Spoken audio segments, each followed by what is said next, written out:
Thank you, Ceann Comhairle. I welcome the opportunity to speak about this decision to put the fiscal compact to the people. When I was voted in as chair of the European Union Committee, I knew that there was going to be a lot of work that needs to be done. The EU Affairs Committee meets weekly at this stage to discuss how European decisions are going to affect Ireland, and the committee has led the debate on European issues.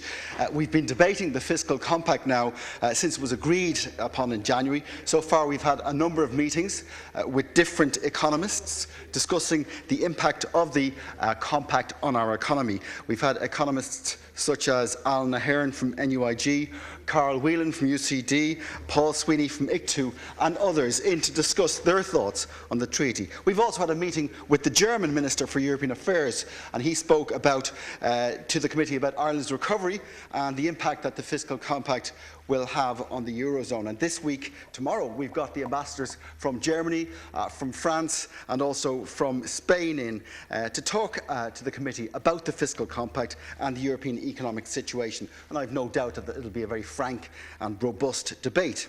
We want the debate on the compact to be inclusive, and to that end we've also invited members of the public to make their own submissions on the report to the committee. I do believe that the more engagement that we have with the public on this issue, the better. I think that national debate is welcome, and it will help the eventual outcome of the vote. And in my view, the Irish people have nothing at all to fear from this treaty. The fiscal compact is largely a restatement of current agreements, and as such there's little new in there. Rejecting the treaty would not mean that we are rejecting any of the measures in the six-pack, for instance. They'd still remain.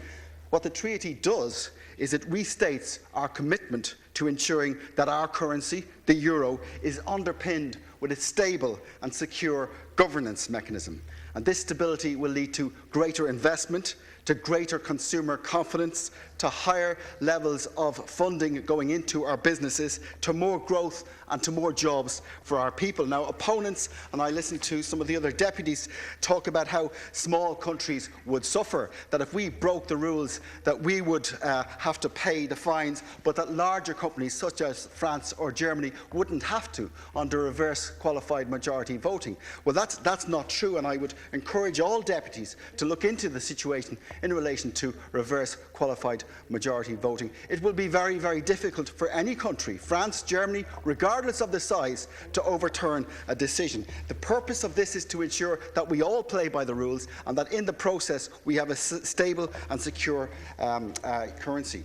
Opponents of the fiscal compact have also argued that if it's introduced, Europe will face constant austerity. And this is not the case either. Under the six-pack agreement, we will need to reduce the debt to GDP ratio to 60%.